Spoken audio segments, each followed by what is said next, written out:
kapitalisasi pasar sebesar 3 triliun dolar, pendapatan cloud sebesar 32,9 miliar dolar. Tapi apakah kerajaan Microsoft bisa runtuh hanya karena satu startup? Hampir setengah dari masa depan kerajaan cloud Microsoft bergantung pada satu startup yang membakar 12 miliar dolar setiap kuartal.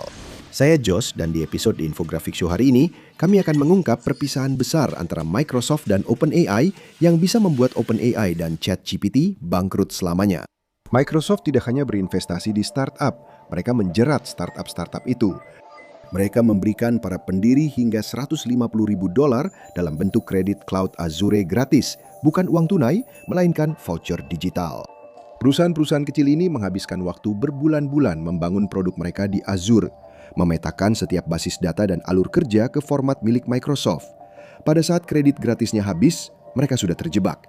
Jika mereka mencabut sistem back-end-nya, aplikasi mereka akan crash. Jadi mereka mulai membayar dengan uang sungguhan. Dan sekarang, mereka terjebak dalam arsitektur itu. Mereka beralih ke kartu kredit perusahaan, ke tingkat bayar sesuai pemakaian. Dan begitu saja, Microsoft mengubah kredit gratis menjadi uang nyata yang langsung masuk ke pembukuannya. Tapi bukan hanya startup kecil yang terjebak dalam jaringan digital Microsoft. Microsoft menggelontorkan 13,8 miliar dolar dalam pendanaan langsung ke OpenAI. Tapi hampir tidak ada uang itu yang benar-benar keluar dari kas Microsoft. Sebagai gantinya, perusahaan memberikan Sam Altman voucher digital khusus. OpenAI kemudian menggunakan voucher tersebut untuk menyewa server milik Microsoft. Setiap dolar yang dibelanjakan secara hukum dihitung sebagai pertumbuhan pendapatan Azure di pembukuan Microsoft. OpenAI pun terpojok. Apa artinya ini bagi neraca keuangan Microsoft? Akuntan korporat memiliki senjata rahasia, sebuah metrik yang disebut kewajiban kinerja yang tersisa. Ini melacak pendapatan masa depan yang dijamin, dan saat ini Microsoft memiliki jumlah yang mencengangkan, yaitu 625 miliar dolar. Wall Street menganggap angka itu seperti uang tunai di bank. Analis memasukkannya ke dalam model arus kas diskonto, menggunakannya untuk membenarkan harga saham Microsoft hingga akhir tahun 2020-an. 45% dari 625 miliar dolar yang dijamin oleh Microsoft sudah terkunci. Dananya digunakan untuk mendukung mesin-mesin OpenAI. Masa depan kerajaan cloud milik Microsoft bergantung pada satu startup, dan Wall Street memperkirakan mereka akan membayar. Neraca keuangan Microsoft menunjukkan utang sebesar 40,3 miliar dolar. Wall Street menerima itu, tapi di luar pembukuan ada sesuatu yang tersembunyi, sebuah jebakan senilai 662 miliar dolar. Sewa terselubung dan kesepakatan khusus menjaga server OpenAI tetap berjalan, dan Microsoft bukan satu-satunya. Di dunia cloud, perangkat keras fisik tersembunyi di balik struktur sewa yang rumit, dan itulah masalahnya. OpenAI tidak punya cukup uang tunai untuk menutupi utang tersembunyi ini. Analis keuangan di Deutsche Bank telah menghitung angkanya. Mereka memperkirakan OpenAI akan menghabiskan 143 miliar dolar sebelum benar-benar menghasilkan keuntungan. Sebuah perusahaan yang membakar miliaran dolar setiap 12 bulan justru memberikan lonjakan keuntungan terbesar dalam sejarah korporasi baru-baru ini kepada investor terbesarnya. OpenAI seperti penyewa yang menganggur dan terancam diusir. Microsoft adalah pemilik rumah yang memegang kunci. Microsoft mencetak surat utang palsu dan memberikannya kepada OpenAI. Surat utang itu digunakan untuk membayar sewa server. Microsoft secara legal melaporkan pembayaran sewa tersebut ke Wall Street sebagai pertumbuhan pendapatan cloud. Ini adalah siklus uang tak terbatas yang sempurna sampai server benar-benar dinyalakan. Kenapa OpenAI tidak bisa membangun infrastruktur mereka sendiri? Ya, secara matematika itu tidak masuk akal. Sam Altman melihat masalahnya. Kredit dari Azure tidak akan pernah cukup untuk mendukung daya komputasi tanpa batas yang dia butuhkan. Jadi dia merancang jalan keluar yang disebut proyek Stargate. Dia mengajukan rencana utama senilai 500 miliar dolar. Dia ingin pusat data independen, 10 gigawatt pasokan listrik khusus. Dia mencoba mendekati dana kekayaan negara dan raksasa telekomunikasi asing. Dia berencana untuk sepenuhnya melewati ekosistem Azure demi memutus kemitraan tersebut. SoftBank dan Oracle mulai bernegosiasi untuk menyediakan modal dan infrastruktur alternatif. Tim konstruksi mulai bergerak di Abilene, Texas. OpenAI bersiap membangun fasilitas berkapasitas 1,2 gigawatt dengan satu lokasi yang akan menjadi pijakan awal untuk peluncuran infrastruktur senilai 665 miliar dolar hingga tahun 2030. Yang mereka butuhkan hanyalah pendanaan. Bank-bank membuka dokumen pengungkapan, menghitung angka defisit, mencatat keterlambatan izin, dan menghitung kekurangan insinyur untuk mendinginkan rak-rak besar tersebut. Wall Street menolak taruhan 500 miliar dolar. Investor swasta pun tidak mau menyentuhnya. OpenAI diam-diam membatalkan rencana utama mereka. Mereka memangkas proyeksi kecepatan komputasi independen. Mereka mundur ke infrastruktur yang sudah ada. Mereka kekurangan modal untuk membangun benteng mereka sendiri dan margin untuk terus menyewa server Microsoft. Kredit Azure tidak bisa menopang laju bakar uang ini. Microsoft akhirnya hanya mendanai entitas yang bergantung padanya dan tidak mampu membayar pokok pinjaman. Bagaimana perangkat keras fisik mempercepat krisis ini? Microsoft membagi biaya server yang sangat besar selama periode akuntansi 6 tahun. Ini membuat pengeluaran triwulan mereka tetap rendah di atas kertas, tetapi AI tidak menunggu. Model pelatihan terdepan membuat GPU kelas atas menjadi usang hanya dalam 36 bulan. Setiap chip yang Anda beli hari ini akan menjadi perangkat keras usang di masa depan. Bayangkan sebuah perusahaan pengiriman membeli armada truk baru. Mereka harus mengganti seluruh armada itu setiap 18 bulan karena truk lama tiba-tiba tidak bisa mengantarkan paket dengan cukup cepat. Itulah realitas ekonomi dari perangkat keras kecerdasan buatan. Model keuangan dari para analis mengungkapkan 176 miliar dolar dalam penurunan nilai GPU tersembunyi yang terus menggerogoti seluruh sektor teknologi. Microsoft mencatatkan laba rekor hari ini dengan mengabaikan kerusakan fisik pada perangkat kerasnya sendiri. Ketika siklus penggantian yang sebenarnya tercatat di neraca, tagihan belanja modal akan melonjak drastis. Model-model tersebut menghabiskan uang dengan sangat cepat. OpenAI mencatat kerugian sebesar 12 miliar dolar setiap kuartal. Tetapi Forbes memperkirakan bahwa model pembuatan video Sora saja menghabiskan 15 juta dolar uang tunai setiap hari. Jangan lupa untuk like, share, dan subscribe.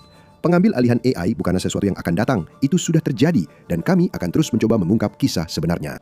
Pembuatan video bukan sekadar versi teks yang jauh lebih berat. Setiap piksel harus dihitung dan dirender secara berurutan. Ini membutuhkan lonjakan eksponensial dalam kekuatan komputasi mentah. Pengeluaran modal Microsoft melonjak 66% menjadi 37,5 miliar dolar hanya dalam satu kuartal untuk mendukung hal ini. Raksasa teknologi tersebut membeli lahan dan menuangkan beton untuk memenuhi permintaan teoretis yang secara harfiah tak sanggup dimanfaatkan OpenAI karena biayanya. Perusahaan manufaktur semikonduktor Taiwan, TSMC, berperan sebagai rem fisik bagi kecerdasan buatan global. Mereka memproduksi 90% silikon canggih di dunia. Permintaan korporasi melebihi kapasitas pabrik fisik mereka hingga 3 kali lipat. Anda tidak bisa mempercepat proses litografi ultraviolet ekstrim. Anda tidak bisa melewati proses etsa kimia. Setiap chip harus dibuat di dalam ruang bersih yang sangat khusus. Dengan vakum sempurna dan kontrol atmosfer yang ekstrim, raksasa teknologi memegang miliaran dana tunai tidak bisa membelanjakannya, sementara server mereka yang sekarang terus kehilangan nilai setiap hari. TSMC sedang berlomba untuk melakukan ekspansi. Mereka merencanakan ekspansi senilai 52 hingga 56 miliar dolar pada tahun 2026. Tapi bahkan itu pun tidak bisa mengejar ketertinggalan dan situasinya semakin buruk. Sebuah pusat data dengan daya 1 gigawatt membutuhkan ribuan mil kabel tembaga tebal. Tembaga mulai habis. Tambang-tambang di Amerika Selatan kesulitan memenuhi permintaan. Kabel, daya listrik, pendingin, semuanya harus sempurna. Satu kesalahan, satu komponen yang hilang, seluruh operasi bisa terhenti. Ini adalah penantian bernilai miliaran dolar, dan itu bukan satu-satunya masalah. Di seluruh industri, pusat data menghabiskan 449 juta galon air setiap hari. Fasilitas hyperscale menghabiskan hingga 5 juta galon air layak minum setiap 24 jam, hanya untuk mencegah rak server benar-benar meleleh. Pendinginan udara standar sudah tidak mampu lagi menangani kepadatan rak modern. Fasilitas-fasilitas ini harus mengalirkan air dingin langsung ke chip silikon untuk menjaga suhu operasional. Pemerintah daerah mulai panik. Pasokan air kota menurun, sementara pusat-pusat data terus berkembang. Di Florida, regulator turun tangan dengan aturan baru yang ketat untuk mencegah tagihan utilitas warga melonjak. Undang-undang tersebut menargetkan kebutuhan energi dan air yang sangat besar dari pembangunan pusat data baru. Wilayah Midwest menghadapi tekanan pada ketersediaan air. Dewan Kota setempat mengesahkan moratorium darurat terhadap izin fasilitas baru. Mereka memilih air minum untuk warganya daripada infrastruktur kecerdasan buatan. Para hyperscaler tidak dapat mengakses properti utama karena akuifer lokal tidak dapat menopang beban termal. Para hyperscaler pun kelabakan. Mereka meninggalkan pendinginan udara tradisional dan beralih ke sistem pendingin cair langsung ke chip. Itu berarti mencabut seluruh unit pendingin udara dan memasang pelat dingin logam langsung ke chip silikon yang paling panas. Para insinyur harus memasang pipa pendingin bertekanan sepanjang bermil-mil langsung di atas rak yang berisi perangkat keras aktif senilai miliaran dolar. Biaya material saja untuk instalasi pipa ini menghancurkan anggaran konstruksi awal. Jika terjadi satu kebocoran pada saluran pendingin yang menetes ke motherboard, itu akan menghancurkan silikon senilai jutaan dolar secara instan. Modal yang dibutuhkan secara efektif menggandakan biaya pembangunan awal. Microsoft menanggung seluruh biaya ini di muka. Apa yang terjadi ketika perangkat keras mencapai batas maksimalnya? AI generatif hanya bisa berjalan sebagai bisnis jika marginnya sangat besar. Keuntungan besar itu seharusnya digunakan untuk membayar tumpukan baja, silikon, air, dan listrik yang bekerja di balik layar. OpenAI secara historis mengenakan harga premium untuk akses antarmuka pemrograman aplikasi atau API. Mereka memanfaatkan posisi monopoli mereka untuk menguras anggaran perusahaan. Pasar API sedang berubah menjadi arena persaingan komoditas. OpenAI meluncurkan model GPT-5.2 Frontier dan menetapkan harganya sebesar $1.75 per 1 juta token input. Mereka menduga perusahaan Fortune 500 akan langsung menyerap biaya tersebut demi mempertahankan akses. Mereka berasumsi dominasinya akan tetap bertahan. Mereka tidak menduga apa yang terjadi selanjutnya. Para pesaing dari Tiongkok datang. Mereka tidak mencoba mengalahkan OpenAI dengan pengeluaran besar. Mereka tidak membangun kerajaan server bernilai triliunan dolar dari awal. Mereka menggunakan distilasi model. Alih-alih melatih kecerdasan buatan dari awal, mereka membeli akses API ke model terbaik OpenAI. Mereka mengajukan jutaan pertanyaan matematika dan pemrograman tingkat lanjut.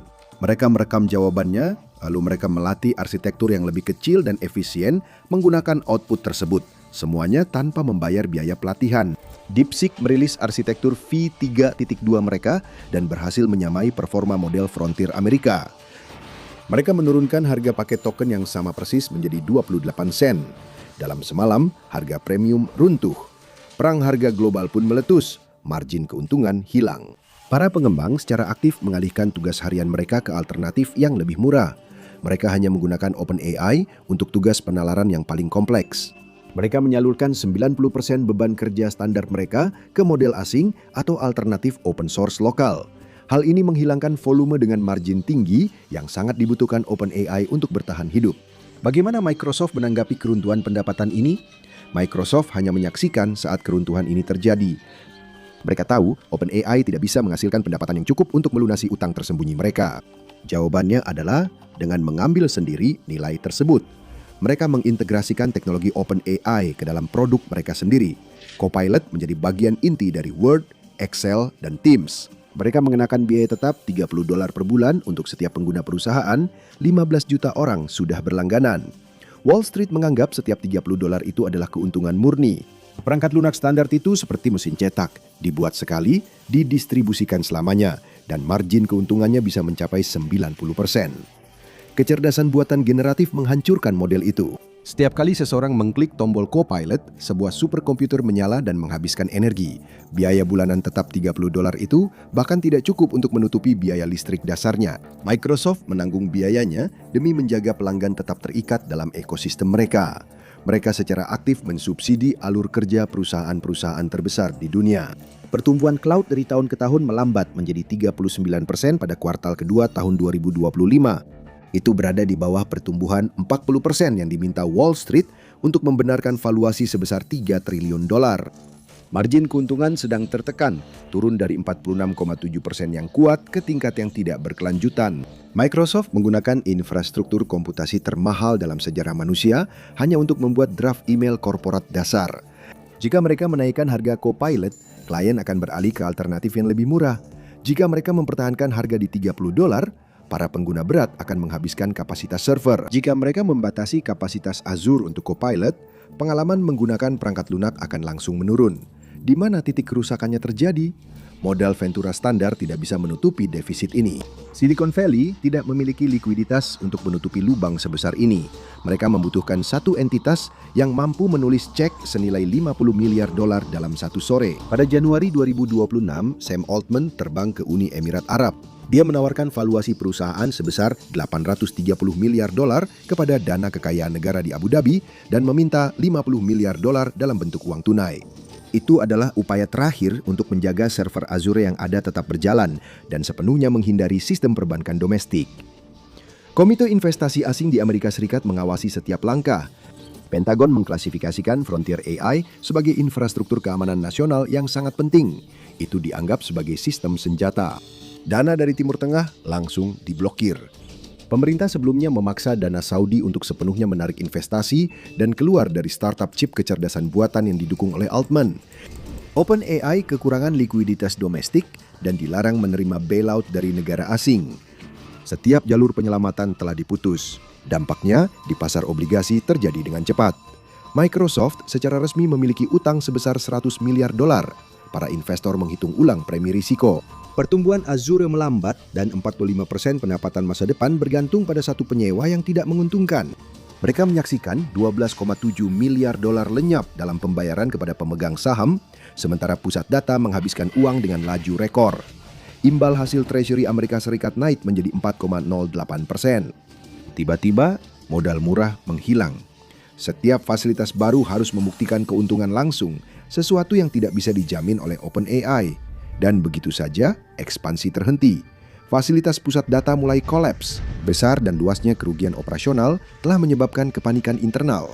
Akses komputasi telah dibatasi untuk bertahan dari krisis keuangan. Respons ChatGPT melambat bagi pengguna biasa. Kurva pendapatan pun mendatar. Mereka terpojok. Jadi pada akhir Februari, OpenAI melakukan hal yang tak terpikirkan. Mereka mengkhianati Microsoft. Dalam upaya putus asa untuk tetap bertahan, Sam Altman mendapatkan dana talangan sebesar 110 miliar dolar yang dipimpin oleh Amazon, Nvidia, dan SoftBank. Tapi ini bukan kemenangan bagi Microsoft. Ini adalah situasi sandra. Untuk mendapatkan 50 miliar dolar dari Amazon, OpenAI harus setuju untuk menginvestasikan sejumlah besar uang ke Amazon Web Services. Mereka sedang menggerogoti Azure. Lingkaran uang tak terbatas yang sempurna kini resmi rusak. Microsoft kini menanggung kerugian miliaran dolar dalam bentuk perangkat keras yang usang, sementara penyewa mereka yang menganggur berkemas dan pindah ke seberang jalan. Microsoft memberikan OpenAI miliaran dalam bentuk kredit digital palsu. OpenAI membalasnya dengan pergi, meninggalkan Microsoft dengan beban nyata berupa aset fisik bernilai miliaran dolar. Trik akuntansi itu hanyalah tipuan belaka. Pengkhianatan OpenAI terhadap Microsoft dan menjatuhkan mereka hanyalah domino pertama yang jatuh. Wall Street sedang memperhatikan perangkat lunak, tetapi perusahaan-perusahaan yang membangun perangkat keras AI fisik sedang menyembunyikan rahasia keuangan yang sama sekali berbeda dan jauh lebih mematikan. Retakan di fondasi itu sudah mulai terbuka di sini. Perceraian mungkin belum resmi, tapi mereka sudah mulai berpisah. Sekarang Microsoft hanya bisa memikirkan apa yang bisa saja terjadi. Tapi masalah OpenAI masih jauh dari selesai. Cari tahu lebih lanjut tentang masalah arus kas mereka dalam video OpenAI merugi miliaran, ChatGPT tamat, atau klik video ini saja.